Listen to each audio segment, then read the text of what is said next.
Welcome to Shameless Leadership. I'm your host, Sarah Dean. This show is for women leaders who are committed to advancing both their own leadership and the leadership of those around them. In each episode, I offer practical strategies and inspiring stories to help you become a more confident, compassionate, and curious leader. The truth is, you were born to lead. So let's start now, together.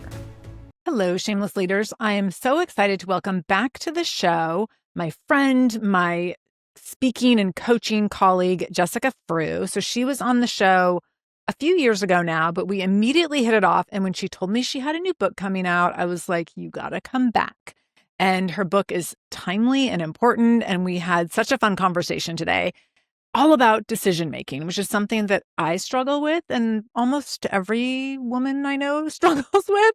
So this will be a fun conversation. Jessica Frew is an author, speaker, coach, wife, ex-wife, mom, stepmom, and bold action taker. She believes that you find your true peace, connection, and confidence by making your next best decision. Jessica helps you make clear, confident, and concise decisions to lead a bold life that is in alignment with who you were created to be, while leaving behind overthinking, people-pleasing, and the need to justify your decisions through her BBB decision-making formula. Her new book, Shove Your Shoulds, Become a Decision-Making Badass and Live the Life You Deserve, is all about unlearning the decision-making patterns we were taught, especially as women, mothers, and leaders, and embracing choices that actually feel aligned.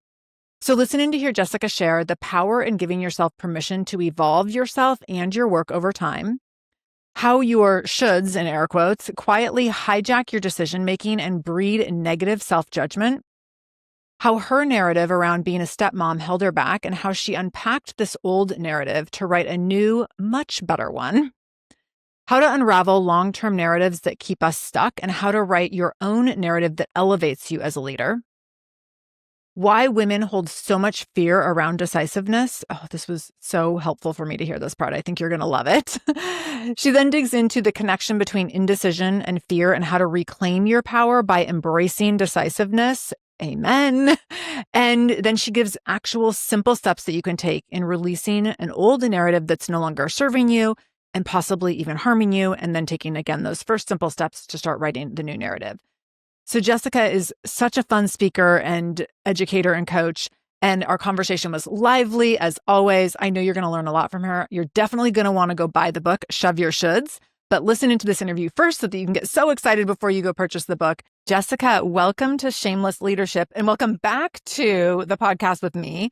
You were here a few years ago now. I actually looked back. I think it was in the 500s or so. So it's been a minute.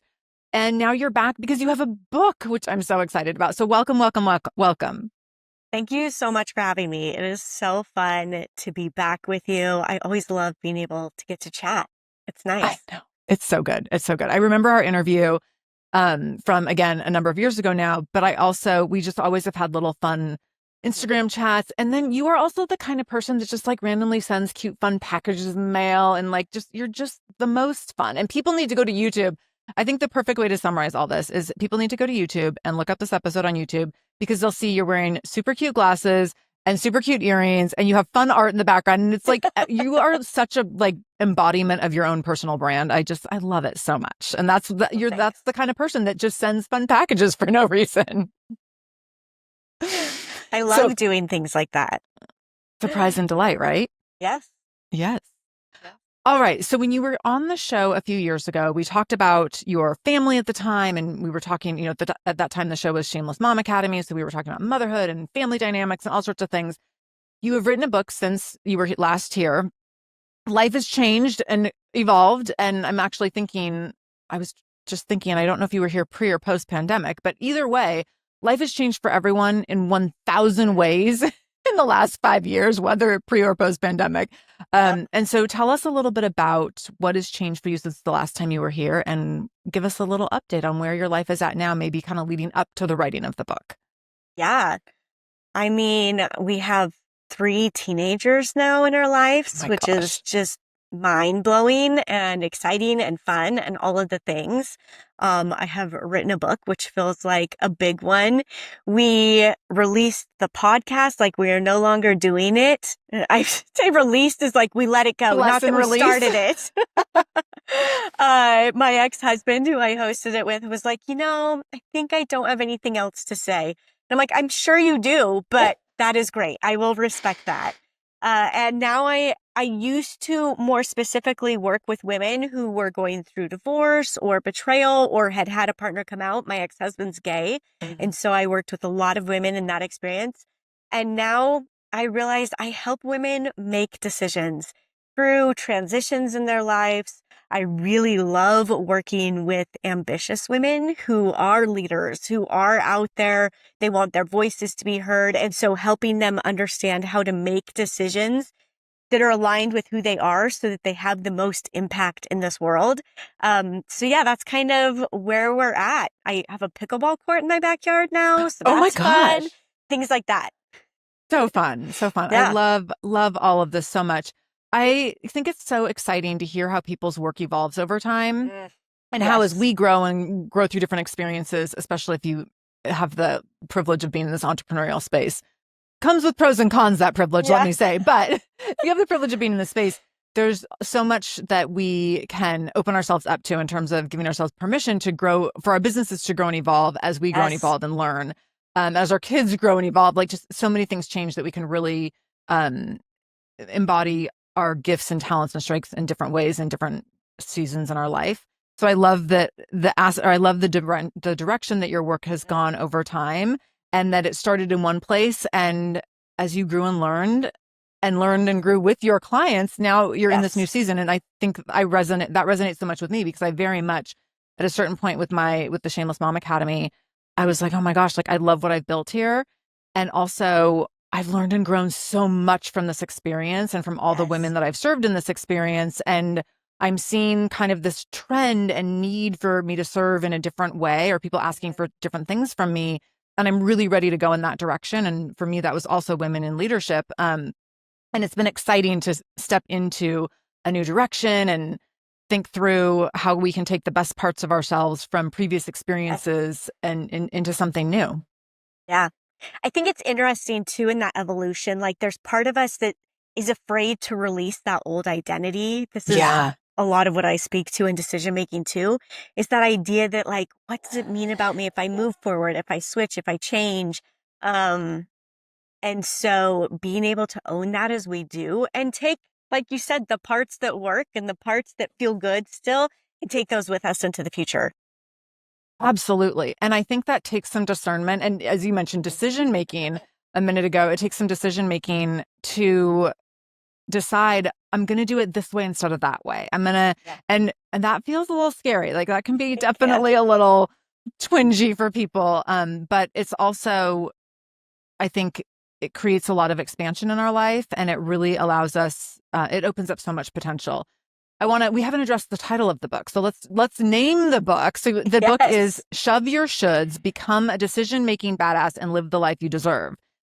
And when we talk about decisions, I think that women get stuck in decisions because of what we think we should do. And I'm thinking about me holding on to the Shameless Mom Academy and really knowing for quite a while before we transitioned the show, knowing that it was time, but thinking like, but people think people expect me to do it a certain way, so I should meet their expectations.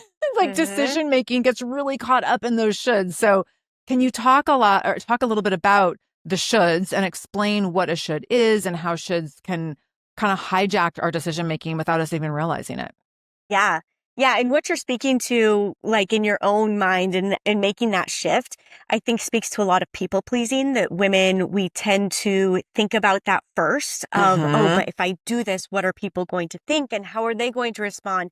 And am I still serving the women that need to be served, or am I leaving them behind? Like so many things come up that really stem from a lot of people pleasing. But shoulds are really just a way to identify how we're judging ourselves. That's how I view a should, is if I am saying I should do this, or I shouldn't do that, or I should feel this way and I don't, then we're placing judgment on that. And usually there's a fear behind that, or there's something where we don't want to let somebody else down, or we're carrying Mm-hmm. some sort of like, if I do this, it means I'm a bad person, or it means I'm Yeah. a failure, or it means something about us. So I love identifying shoulds because they identify where we are judging ourselves in our lives and therefore kind of keeping ourselves in a box of, I Mm-hmm. can't go outside of this box or it means this about me. And I don't want to be that type of person.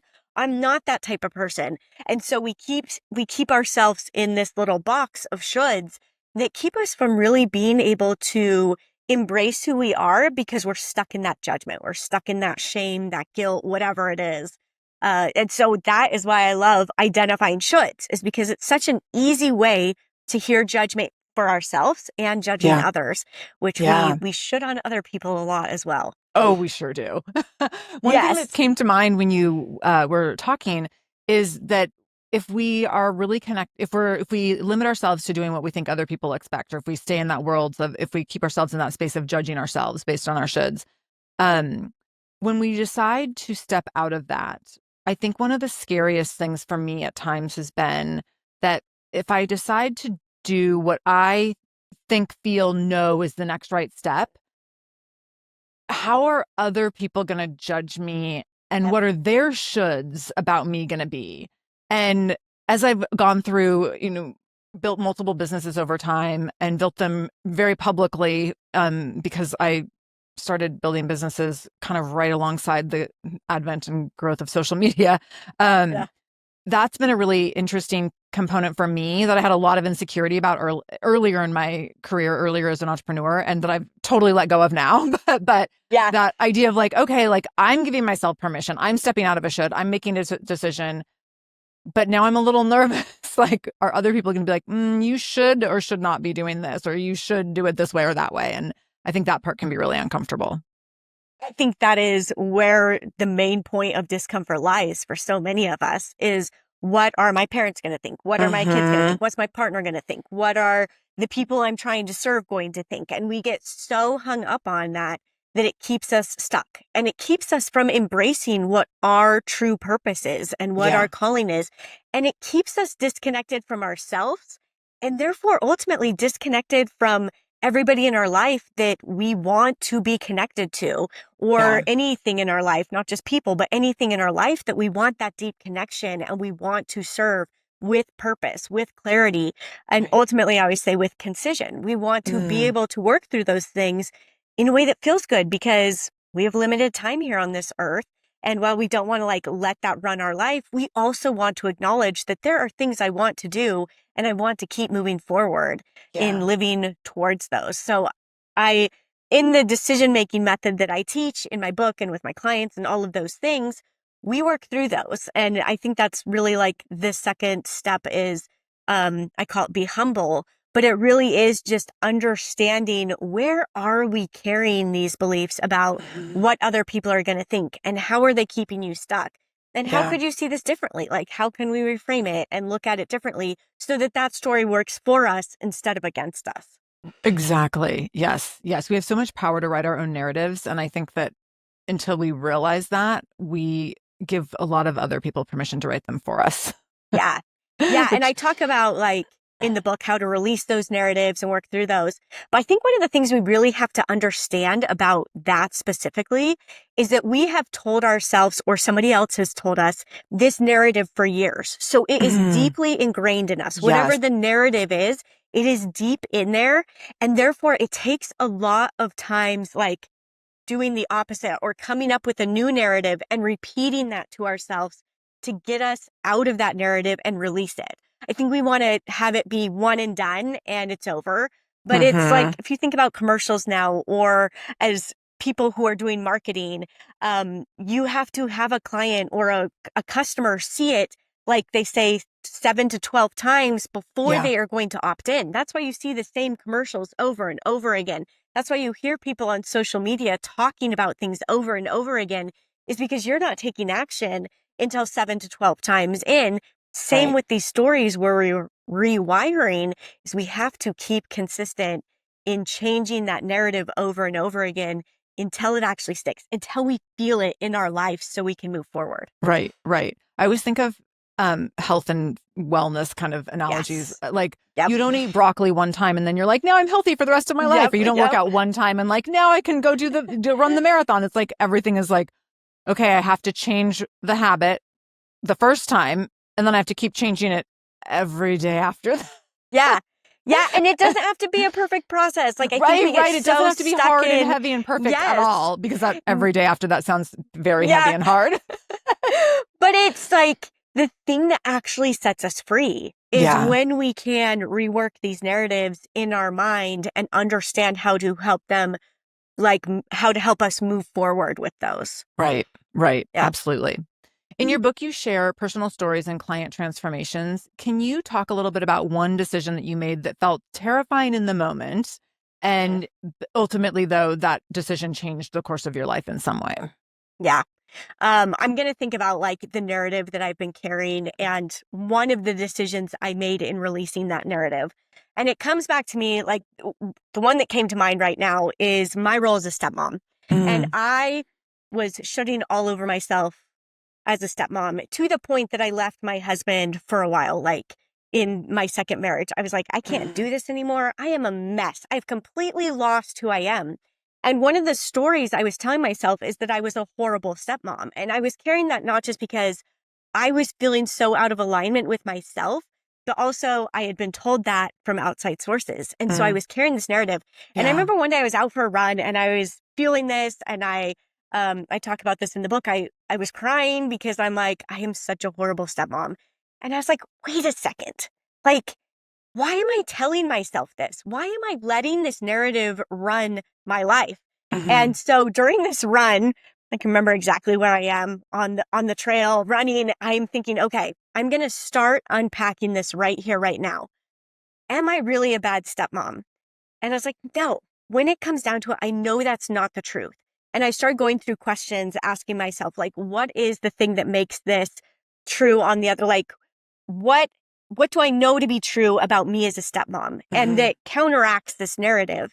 And I created this list so that I could go back to when I dropped into this. And ultimately, this led me to set a lot of boundaries, and boundaries are decisions that we make of things that we will and will no longer tolerate. And one of those being, my stepkids went to a school where we had to make them lunch every day. Like hot lunch wasn't an option. And as soon as they switched to a school that had hot lunch, I said, I am never making a lunch again unless it's requested. I still made my daughter lunch. In fact, I still do to this day. She's going to be a junior in high school. But it's a love You're saying I have to keep me. making my kid lunch through high school? No, this is my decision. Right. I will not should that on you. Right. But in that moment, I said, I will no longer make these kids lunches. And that sounded like a real bitch move. Like I sounded like a real jerk in that moment. And from the outside looking in, I'm still making Matt, my husband, lunch. I'm still making Penny lunch, but I won't make my stepkids a lunch. But the decision was made because their mom was showing up at the school and checking their lunches every day because she was determined to tell the courts that I was withholding food from her children. And so it took this thing that was really a love language to me and made it a dread every morning. And not only that, it was a dread for my stepkids because they knew their mom was going to show up and they knew why she was showing up to check their lunches. And so it created this wedge. So I made the decision to stop sending lunches to school with these kids. They had lunch at school, but I was no longer making them. And it sounded like the meanest thing ever. Like when I tell people that, they're like, what? But it was really a gift in disguise. It was really something, and it felt huge in the moment. Like, this feels horrible. And my husband questioned me on it until he saw that it was healing things, that it brought my stress levels down. It brought his kids' stress levels down. He wasn't having to hear from his ex-wife every day about it, like all of these things. And so I think that is something, like speaking to those people-pleasing tendencies or what are people going to think about me? But it's a decision I made, something I decided to release. This seems like a small thing and also a huge thing all in the same moment. Yeah. What a powerful example, and such a great example of the things that look one way from the outside, but are totally different behind the scenes. And that sounds like a traumatic situation for all involved. And especially having to endure that long term for you, for the kids, for your husband, I mean, for everyone. And sometimes it takes being in a situation like that where you have to accept that there's going to be people that see this through a really limited view and judge me based on that. Yeah. And I have to figure out a way to be like, that doesn't matter, that I know the truth. I know the accurate narrative. The people who are involved, who I most love and care for, know the truth, and like they're being taken care of because of this. And that's all that really matters. And I think that takes such big, it takes such huge courage to step away from your ego in that way and disconnect and untangle that people pleasing and our need to look good in air quotes, which I think is such a struggle for women, that we want to look good. And as we think like a good mom does this or this, all these things about looking good. And we have to be like, oh, I'm going to not look good to some people right now. And that's the best thing for everyone. The interesting thing in this too is I was going to look bad in Matt's ex-wife's eyes, no matter what I did, because she was going to take this and create her own narrative either way. Either I'm withholding food from the kids, or I'm such a jerk, I won't make lunches for the kids. So it's like, I'm going to choose the option that creates the least stress for me and my family involved. And so I think that's something that's really important to remember, that people are going to judge you in your life no matter what, whether they've known you for 20 years or 20 seconds. I mean, social media, it's like, 20 seconds of my story, people, and they're spewing hate and all those things. It just doesn't matter.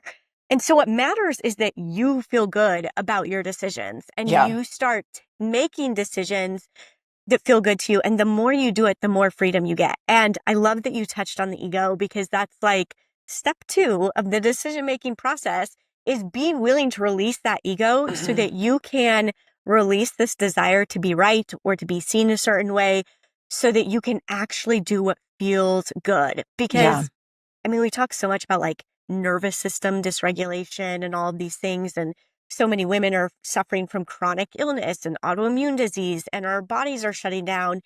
And I truly believe, I mean, yes, some of that comes from external forces, and some of it comes from the fact we are not listening to our bodies. We are not listening to what it is we need. And so our nervous system is completely out of alignment, because we aren't just like stepping back and saying, no, I can't do this. Like, this doesn't feel good for me. I'm just doing it for somebody else. And I'm not listening to my body telling me that. There's so much that goes into it. But yes, it requires releasing that ego. Like, I want to be wrong about things. I want to be wrong. Like when I got divorced, I want to be wrong that this is going to ruin the rest of my life. And thank heavens I was wrong about that belief, because I'm like, I'm not going to let one guy and one situation ruin the rest of my life.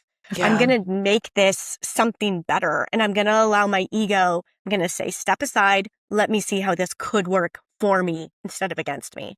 Yes. I also think about women who are wanting to step more confidently and competently into leadership. And so whether you're an emerging leader or a more seasoned, maybe even executive leader, when we can disconnect from our ego, when we understand the power that we have to write the narrative that we need to write that serves us and serves the people that we care most about, not only in a self-serving way, but like in the people that we care the most about as well. And in a way that allows us to build a leadership brand and a leadership legacy that is aligned with who we are and who we are becoming, then things can really start to shift for us. And I think that initially that can feel uncomfortable. It can feel like, okay, I have to like really be courageous to show up in new ways. And sometimes it even feels like I'm like pretending that I'm confident, but I'm not. It's like I'm, trying on a new identity and feeling it out.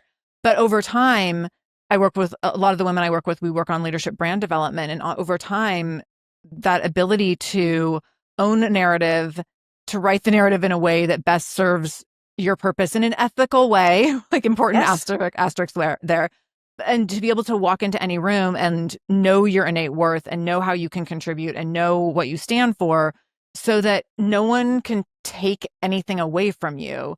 Even if you aren't the smartest one in the room or the most qualified one in the room or the one who's done the most or has the fanciest resume or whatever, that goes a really, really long way. And I think that everything that you're talking about really lends itself to being able to more to own and embody that confidence in a stronger way so that it doesn't feel like you're just trying on an outfit that doesn't quite fit yet. Yeah. Yeah. And it does take a little bit of time to find that for ourselves. Like, oh, do I feel good in this aspect? Do I feel good wearing this? Do I feel good, like trying these things out and going through that? But I think it's in like when we own that authentically through that process, that's when people resonate with us. That's when people are like, oh, she is real. This is real about her. And in a time when so much is fake out there, people want that realness. They want you to be yourself. This is what I call being bold, is being yourself. Like they are craving people who are bold enough to speak their mind, to be themselves, and to own that authentically. And so you can try to fake that, and for a while that'll work. But ultimately, people are drawn to you because of who you are, because of the beliefs you have. They want to resonate and feel seen with people. Some of us want to be with people who feel the exact same as us. Some of us want people that kind of rub our edges a bit and make us question and see those things. But ultimately, when we are ourselves, we are giving people space to be themselves as well. And that's what they want. We are craving that safety to feel safe to be ourselves. And so the more you step into this as a leader, as a person of influence, you're 100% right. The words, the judgments, like roll off your back more easily. Sometimes they burn a little, like we're real, we're human. But we recover faster every time. We recover so much faster, and we can laugh about it the next day and be like, okay. And we can check ourselves on that because sometimes we do need to check ourselves. Is what they said, does it hurt because I know there's like some truth to that I need to own and step into? Or does it hurt just because I've worked so long to not own that, to not be that person? Because I know so instinctually that that's not my truth, that that's not who I am. So kind of navigating that. But as you own who you are, the thing that happens, I was talking to somebody earlier and they were like, well, it feels so selfish to own who we are. And I'm like, but in owning, first of all, if you think you're selfish, you're not. And secondly, like narcissist. Yeah. If you think you're a narcissist, you're not. Yeah. Yeah. And secondly, when you own who you are, you're thinking less about yourself. Yeah. Because I'm not worried about like, oh my gosh, I feel so weird in these clothes. I don't like how my hair is, but it's what I should do. This is the look. This is the style. This is the thing I'm supposed to do to be loved and accepted and to be seen as a leader. When really, if you show up as yourself, you're not thinking about those things anymore. And so you are deeply connected to the people you are wanting to serve. You're deeply connected to your purpose, to your family, to the people you feel called to lead in this life. And it's amazing when that happens. Yeah. Yeah. You make a really powerful connection in the book around indecision and fear. And it's helped me connect some dots, and I want to talk about this. So you say that most women aren't actually indecisive in the way that we might commonly think in common culture, that they're conditioned to fear their own knowing. And can you talk a little bit about that? Talk about what it looks like to reclaim power.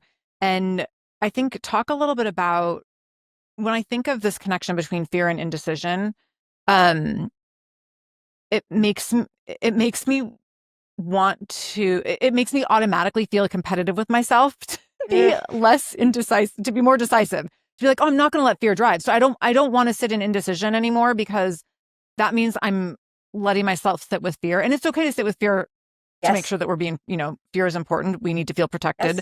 And fear is our body's telling us like, hey, we need to like think about what we're doing here to make sure that we can stay safe. But I think that if I'm connecting indecision and fear and recognizing that relationship, then for me, that competitive nature is like, oh, I want to trust myself deeply enough that I know that no matter what decision I make, that even if it's turns out to be probably not the best decision I could have made, that I am not fearful of my ability to be able to figure out the next best thing to do in that moment. So Yes. can you talk a little bit about that and reclaiming power Okay. within that? So first and foremost, there is like what you're talking about here with, maybe I didn't make the best decision. So we're putting judgment on that. I firmly believe at this point that outside of the extremes that we live in, there's really no right or wrong or good or bad. So your decisions are pretty neutral. They are neutral, and most decisions are not permanent. And so when we can understand that by making the decision, we are just gathering information. So we make the decision, it doesn't go as planned, because how often does it actually go as planned? Not very often. Right. But it doesn't go as planned. We now have information to utilize to go to the next step. And sometimes that information is, this direction is completely wrong for you. You need to turn and just go the other direction confidently. But we get so stuck in, well, if I make the decision and it doesn't work out, people are going to think X, Y, and Z or whatever. I'm a failure. No, it's just information. So first and foremost, when we can release that, it's huge. Now, going back to the fear and like what is deeply ingrained and trained into us, this is what I believe is why women specifically hold so much fear around trusting and owning our decisions, is because at a very young age, it was conditioned out of us. We were told, we were literally the first person we were taught not to trust, because by well-intentioned adults, teachers, religious leaders, cultural, like whoever told us like, oh, you shouldn't feel that way. It doesn't hurt that bad. It's not that big of a deal. You're too emotional. Like all of these things, when really we're emotional because we don't feel safe to feel our emotions. Nobody taught us that it's okay to feel these emotions, because they were trying to protect us from our own pain, our own emotions, and all of these things. They wanted us to be accepted and loved. And so they thought they were protecting us, but really they were creating deep disconnection from ourselves. So we're in this phase where now it feels scary. It feels scary as hell to trust what is in us and to act on it. And so that is where this deep-seated fear comes from, is because we were trained at a very young age. We were conditioned, not trained, but conditioned to believe that what was in us was wrong. What we want to wear is wrong. No, you're not going to fit in. Nobody's going to like, you need to wear this to fit in. And then that's amplified. We hit teen years and hello, you need to play a certain instrument. You need to be in a certain club. You need to do a certain sport. Like it doesn't matter which group you ran in. There was still a way that was done. It was done that you need to fit in. Right. There's some way you should be dressing. The right way and the good way. Yeah, the right way to do it. And so that's conditioned into us. And then we hit adulthood, and there's a way to be the right spouse. There's a way to be a good partner. There's a way to do business the right way. There's a way, like all of these things. And it's a complete, like, you just don't know anymore. And so there's fear so deeply ingrained in us. And so we have to learn how to release that fear and judgment that we hold so that we can truly connect back to us and be able to step into our purpose. Oh my gosh. I want to, I could talk about this particular topic, like kind of this level of nuance with this topic for so long. I actually have one of my favorite keynotes is around how women lose self-trust over the course of our developmental stages. And it's absolutely all the things that you just said, but we don't know that it's happening. Nope. And so we go through these developmental stages of being a little girl, and like examples that you gave around, don't wear this, not that, play with this, don't play with that, sit on Uncle Larry's lap. And you're like, I don't know, he's kind of creepy. Sit on his lap anyways. Like all these ways that were taught from a really young age, all the way through, as you mentioned, into relationships and marriages and professional environments and all these different things. And when women start to see this, and I've seen this happen so many times when I'm speaking, when women start to see how this has happened very systematically over the course of their lifetime, all of a sudden people are like, wait, what? Like, this has been done to me. And now that I've seen it, I can't unsee it. And now that I know it, I'm unwilling to keep behaving in the same way. And I think that what I've seen for so many women is that can decenter the fear, because you now know that fear is about something different that you don't want to have any connection to. Where you're like, wait a minute, this, and if you're talking about the patriarchy specifically, you're like, oh, wait, this was done on purpose. Like this was done on purpose. Yes. Because when this happens to women, other groups, other dominant groups win and it works better for them. So if I continue to buy into the fear and if I continue to not be a good decision maker and lack confidence in that area, and I'm just trying to be good and do all the things I should do, then all these other people in the dominant group are winning and it's benefiting them. And for me personally, now I'm just really, really mad about that. So again, I'm like, competitive Sarah's like, we will not behave in this way anymore. Like, we will not be just indecisive anymore because I want to win, not let the dominant group win. Yeah. And it is so true. Like, I bit my tongue in saying the patriarchy at one point. I knew you were a safe place to like use that word, but it is interesting. And that's partially why I'm getting loud about women owning their decision-making power, is because I truly believe this is how we break down systemic oppression and so many different things that are happening that we're hearing all about right now and that are so loud and in our face. Right. We need women's voices. Yeah. And going back to this idea that, yes, we were conditioned and trained not to trust our innate knowing and our intuition. And so that's not your responsibility. That's why we have to release the judgment as these stories pop up, as we keep ourselves holding ourselves back. We have to release that judgment because it wasn't ours to carry. Like, we didn't do this to ourselves, but now we're beating ourselves up about it. So the first step is just releasing that so that then we can step into our power. We can own it. Because once we realize that, like, yes, it wasn't our fault, we can be pissed and angry and sit in victimhood, or we can go, and now I have all of the power to change this. I get to own where I am in my life. I get to own my decisions that I've made and where I'm at.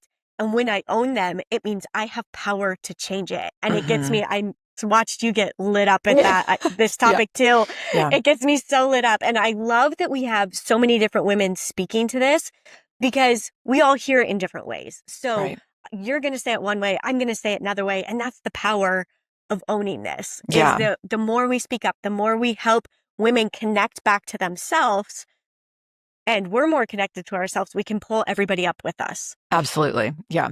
I want to go back and just touch on something with the patriarchy for just a second, because let's just sit with that for a minute. and then I have another follow-up right after that. But I think it's interesting when you said, like, that was at the tip of my tongue. And as I've made this shift, I mean, if anyone who listened to the Shameless Mom Academy for the first 900 episodes knows that I was like, let's talk about the patriarchy all day long. And as I've made this shift into women in leadership in more corporate spaces, I have definitely been more careful when I use certain words and talk about things in certain ways. And not because the things that I talk about are less true, but I'm also really conscientious about who I want to be, how I want to be able to have an impact. And if I use a certain word that's going to make certain people immediately opt out, then I've lost my opportunity to potentially connect with that person in a way that could be really impactful to them. So I'm more careful. And when we talk specifically about the patriarchy, I think what's really important to acknowledge, as we've already demonstrated in this conversation, is that it's not just women who are victims of the patriarchy or who lose out when we are trained and conditioned to ignore our inner knowing and to override our own self-trust. It's anyone who it's all of us, like all of us, because everyone, boys are conditioned to disconnect from their self-trust in different ways, but they're also conditioned to disconnect from their self-trust. And you gave the most powerful example at all at the top of this conversation by talking about your ex-husband who came out as gay and then you ended up getting divorced. And like, that's a male who was, I'm going to make an assumption here, was trying to be something that he was conditioned to be or thought he quote unquote should be. And so we're all products of the system in which certain people are able to get ahead more than others, but we are all losing in a lot of different ways. And so that piece, 100%. I'll let you respond before I go to my next question, but I always like to point that out so that I think it takes some of the energy and divisiveness out of the word. Yes. And I do think it's important, like, to know which rooms to use which words as a leader, because it is going to turn some people off, and we want them to hear it in the way that works for them. Right. So then someday when they're ready to hear the words, patriarchy used in those situations are going to be like, I see it now. Right. I can understand. This isn't a horrible word. This Right. isn't something They understand scary. it in a way that's meaningful to them. Yes. Objectively speaking. Yes. Yeah. And like part of my drive in this is the reason my ex-husband felt safe ultimately coming out and being his true self was because he watched me embrace who I was fully. And he tells me, he's like, that's why I was so drawn to you when we were dating. I wanted, like, I saw you being fully yourself, even within our conservative Christian religion, even within all of these aspects. And he's like, I had never seen somebody do that before. And so he wanted that in himself. He wanted to feel free to be himself. And we worked through that together and ultimately giving him space to do that. I mean, that sounds absolutely nuts, but that is what we did in our marriage. And it was beautiful and amazing. And so seeing that of the power of us owning who we are and who we were meant to be creates that safety for other people to do the same. Men, women, children, like, and that's ultimately all I want. Is I'm like, I want my husband to be himself. I want my kids to be themselves. I want their friends to feel safe, telling me who they are and being safe in our home to be who they are. Like, that lights me up. I want to create safe spaces for women. But yes, it ultimately impacts everybody. And I did watch that firsthand with my husband, my ex-husband, who, fed into that toxic masculinity. And it's so interesting and just laughable to me because his dad's the one who really put that on him. And his dad is not like what you would think of as like the super macho masculine man. And yet my husband felt that deeply. Still internalized it. Yes, he still internalized it. And and now he looks back and he's like, what was I thinking? And I'm like, it was just conditioned into you. It's not it wasn't your fault, but now it's your opportunity to do what you want with this information. Right. You mentioned, you've said it a couple times, that first step being releasing. So can you talk about in kind of practical terms, what does the practice of releasing something look or feel like? Because it sounds like a great idea, but if I've carried something with me for a long time and now I've learned something different and I'm like, okay, I want to adopt this different thought or this different narrative, or I want to, really hold on to this in a different way. I don't know if it's as easy as just letting go of this. So what are like the actual steps of letting go? Can you talk a little bit about that? So, yes. So I always say like the first step of releasing this is that unshooting process where we are willing to acknowledge where we are putting judgment on ourselves. So I really think that is the key first step to releasing anything, because there's that judgment there. And it does take repetition. I give a lot of the women I work with, I call it a should challenge. It's super simple.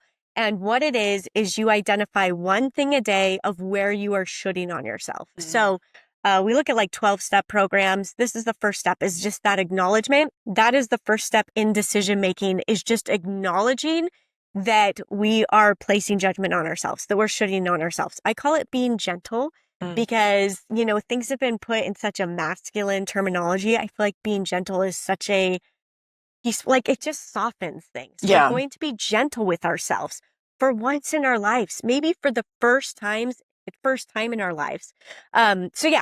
You take a should challenge, identify one thing a day of where you are shoulding on yourself. It could be what food you eat, what workout you're going to do, what you believe your child should do that day, what you think you should wear, how you think you should do your hair.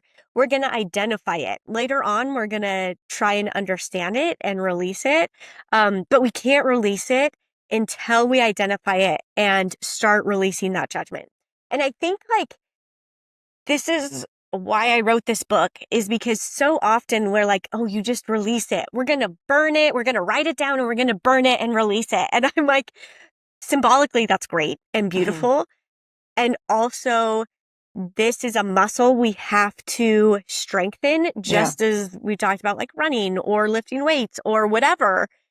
It's a muscle that we're going to strengthen. And some days we are going to feel like we are crushing it. Like, I am doing so good at releasing this. And then the next day we're going to fall on our butts and we're going to be like, oh my gosh, I just should it everywhere on Yeah. myself and on everyone. And then going back to being gentle of just acknowledging that, okay, I see it. And now I'm going to figure out how to release it again and just keep going and doing. It happens faster than you would think once you create the awareness, considering it's been years of conditioning that most of us are living into. Yeah. But it can happen relatively quickly. And also, this is a lifelong process. Like, there are new shoulds around every corner. Now, Yes. they feel less heavy and you can deal with them more quickly the more you get through this. So it's not like, I don't want people to be disheartened by that. It's like, no, now is the time you get to deal with this next level of like, this is where the excitement comes of, oh, I released all of these other things.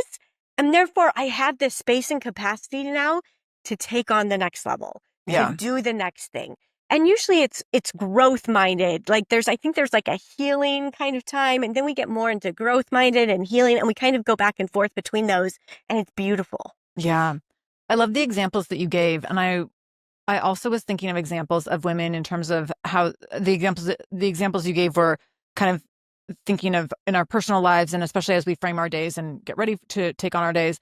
But I was also thinking about women engaging in their communities, women in modeling behavior to their kids, modeling behavior, maybe in coaching kids' sports teams or activities in the workplace, the ways that we can start to model showing up in different ways, the way we can model releasing things, the way we can model not shitting on ourselves, and as an act of taking back the power ourselves, but then also giving other women permission to do the same.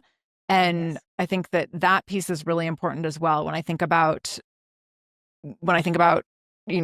doing this and doing things new and different, doing things in a different way in the privacy of my own home, where it's like the stakes are a little lower. But when we're out in public places and we have people watching us, that the stakes feel higher, but also the opportunity for reward and the opportunity for impact are much higher as well. And that feels really exciting. Yeah. And if you've done them in your home, you're going to start naturally doing them in public places. So that's why I always I want to create it. I want you to feel safe first. If you can feel safe doing this thing in your home, then you start doing it other places. And when you start speaking it or acknowledging it in front of other people, they start feeling safe. I think about women in our bodies. When we start owning that we love our body exactly as it is, then other people start feeling safe to own that as well. And it's I can change the narrative simply by speaking things. And they're like, oh, I can feel that way about my body. I can love it through the changes and different things like that. But it all trickles down. It all goes around. And it's amazing and beautiful. And that's why I am so passionate about it. Yeah. I was thinking about when I had the early years of the podcast, I had a membership community called Momentum Mamas. And so it was this group of moms. And it was women who were working on rebuilding their identity after motherhood. And they would come in, and a lot of the conversations and goals setting that was happening in there was very specific to kind of habits at home. And to your point, it always extended beyond that. And so it would start with okay, I'm going to give myself 30 minutes in the evening before I go to bed to read my favorite book or take a bath or do a candlelight meditation or whatever the thing was. And what ended up happening over time was, as they rebuilt their identity out beyond motherhood within the confines of their homes and bedrooms, that it inevitably stretched far beyond that and into their professional worlds. And it became this ongoing joke that if you join Momentum Mamas, you might quit your job, because so many women in the process of figuring out who they were in this new identity as moms, realized that they were compromising parts of themselves professionally that they were no longer willing to compromise. And so it's absolutely you start small in one aspect of your life, but if it's related to your identity and how you show up in the world and how you carry yourself and who you are becoming, it's inevitably going to cross over into the other aspects. 100%. And I feel almost all of it is wrapped up in our identity. Much of what we do is wrapped up in some form of identity, something that we hold about ourselves, that we then have to okay, how can I release this, or how can I change it to work for me? because identity's good, but also we need to not let it control our lives. Yeah, absolutely. Oh my gosh, this was so much fun. Our time is already up. I'm like, we just got started. How does that happen? It's so good, Jess. I love it. Can you tell people can they find you? Where can they get the book? Where can they connect with you? And tell people a little bit about what you do beyond the book and how you work with women and leaders. Yeah. So shoveyourshoulds.com is where you can get the book. Great URL. Yeah. So you just type in Shove Your Shoulds, no matter when you hear this, that is where you will find it. It is on pre-sale, I believe, at the dropping of this.